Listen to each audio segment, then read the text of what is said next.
हमारे बुजुर्गों ने अपना पूरा जीवन हमारी खुशियों और सपनों को पूरा करने में लगा दिया। अब वक्त है कि हम उनके लिए खड़े हों। उनकी पेंशन सिर्फ उनका हक नहीं, उनकी मेहनत का सम्मान और उनके जीवन का सहारा है।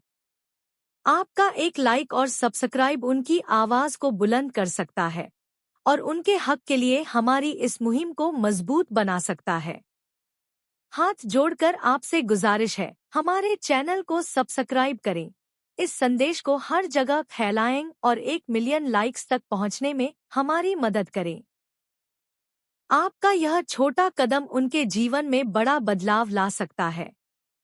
आइए, साथ मिलकर उन्हें वो सम्मान और सुरक्षा दिलाएं, जिसके वे सच्चे हकदार हैं। यह हमारी जिम्मेदारी है, यह हमारा फर्ज है। ईपीएस 95 पेंशनर्स के लिए बड़ी खुशखबरी। पेंशन में जबरदस्त बढ़ोतरी। EPS 95 hike update. EPS 95 pension धारकों के लिए अच्छी खबर है। सरकार ईपीएस 95 पेंशन में बढ़ोतरी पर विचार कर रही है। पेंशन धारकों की लंबे समय से चली आ रही मांग पर सरकार गंभीरता से विचार कर रही है। वित्त मंत्री निर्मला सीतारमण ने हाल ही में ईपीएस 95 पेंशन धारकों के प्रतिनिधिमंडल से मुलाकात की और उनकी मांगों पर सहानुभूतिपूर्वक विचार करने का आश्वासन दिया है। ईपीएस 95 पेंशन धारक लंबे समय से न्यूनतम पेंशन राशि में वृद्धि की मांग कर रहे हैं। वर्तमान में न्यूनतम पेंशन 1,000 रुपये प्रति माह है, जिसे बढ़ाकर 7,500 रुपये प्रति माह करने की मांग की जा रही है। इसके साथ ही महंगाई भत्ता, डा और पेंशन धारक व उनके जीवन साथी के लिए मुफ्त चिकित्सा सुविधा की भी मांग की जा रही है। ईपीएस 95 पेंशन स्कीम क्या है? ईपीएस 95 या एम्प्लॉयज पेंशन स्कीम 1995 कर्मचारी भविष्य निधि संगठन ईपीएफओ द्वारा संचालित एक पेंशन योजना है। यह योजना निजी क्षेत्र के कर्मचारियों को सेवानिवृत्ति के बाद आर्थिक सुरक्षा प्रदान करने के लिए शुरू की गई थी। ईपीएस 95 पेंशन स्कीम की मुख्य विशेषताएं। विशेषता विवरण। लॉन्च वर्ष 1995। संचालन द्वारा न्यूनतम पेंशन 1,000 रुपये प्रति माह 2014 से। योगदान कर्मचारी के मूल वेतन का 8.33%। पात्रता 10 वर्ष का न्यूनतम योगदान। पेंशन आरंभ 58 वर्ष की आयु से। लाभार्थी 78 लाख से अधिक पेंशन धारक। ईपीएस 95 पेंशन हाइक की मांग।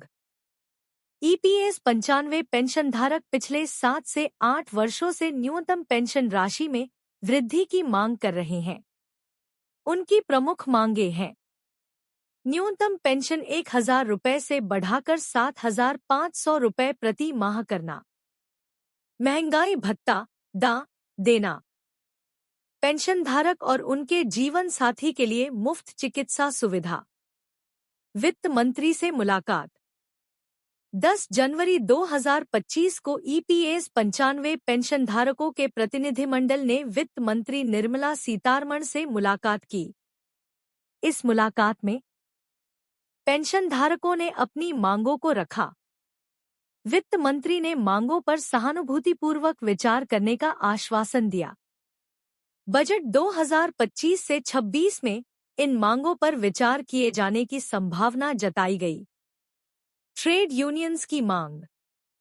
ट्रेड यूनियनों ने भी ईपीएस 95 पेंशन में वृद्धि की मांग की है, लेकिन उनकी मांग पेंशन धारकों से अलग है। न्यूनतम पेंशन 5,000 रुपये प्रति माह करने की मांग। 8वें वेतन आयोग का गठन। अमीरों पर अतिरिक्त 2% कर लगाने की मांग। ईपीएस 95 पेंशन हाइक के संभावित लाभ। यदि सरकार ईपीएस 95 पेंशन में वृद्धि करती है, तो इसके निम्नलिखित लाभ हो सकते हैं: पेंशन धारकों की आर्थिक स्थिति में सुधार, बुजुर्गों को बेहतर जीवन स्तर, महंगाई से राहत, स्वास्थ्य सेवाओं तक बेहतर पहुंच, सेंट्रलाइज्ड पेंशन पेमेंट सिस्टम सीपीपीएस, 1 जनवरी 2025 से ईपीएफओ ने सेंट्रलाइज्ड पेंशन पेमेंट सिस्टम सीपीपीएस लागू किया है। इसके प्रमुख फायदे हैं। पेंशनधारक देश के किसी भी बैंक से पेंशन निकाल सकते हैं। पेंशन भुगतान में आसानी। Pension payment order PPO transfer की जरूरत नहीं। 78 लाख से अधिक पेंशनधारकों को लाभ। ईपीएस 95 पेंशन स्कीम में योगदान। ईपीएस 95 में कर्मचारी और नियोक्ता दोनों योगदान करते हैं। कर्मचारी मूल वेतन का 12% ईपीएफ में, नियोक्ता 12% में से 8.33% ईपीएस में और 3.67% ईपीएफ में। EPS 95 pension calculation. EPS 95 pension की गणना निम्नलिखित फॉर्मूले से की जाती है। टेक्स्ट।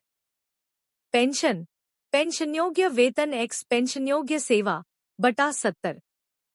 यहाँ पेंशनयोग्य वेतन अंतिम 12 माह का औसत मूल वेतन अधिकतम 15,000 रुपये। पेंशनयोग्य सेवा ईपीएस में योगदान के वर्ष अधिकतम 35 वर्ष। ईपीएस 95 पेंशन स्कीम के लाभ। ईपीएस 95 योजना के प्रमुख लाभ हैं।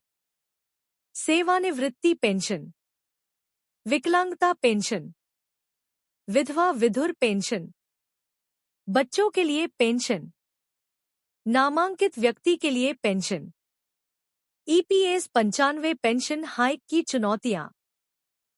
पेंशन वृद्धि के मार्ग में कुछ चुनौतियां हैं।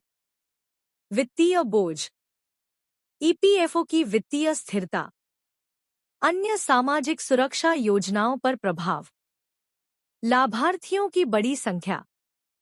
ईपीएस 95 पेंशन स्कीम का भविष्य। ईपीएस 95 योजना के भविष्य में निम्नलिखित बदलाव हो सकते हैं। न्यूनतम पेंशन में वृद्धि, डिजिटल भुगतान प्रणाली का विस्तार, पेंशन फंड के निवेश में बदलाव, नई सुविधाओं का समावेश। डिस्क्लेमर। यह लेख केवल सूचनात्मक उद्देश्यों के लिए है। ईपीएस 95 पेंशन वृद्धि पर अंतिम निर्णय सरकार द्वारा लिया जाएगा। पेंशन वृद्धि की मांग वास्तविक है, लेकिन इसके कार्यान्वयन की पुष्टि अभी नहीं हुई है। किसी भी आधिकारिक घोषणा के लिए ईपीएफओ की वेबसाइट या सरकारी सूचनाओं का संदर्भ लें। Categories news.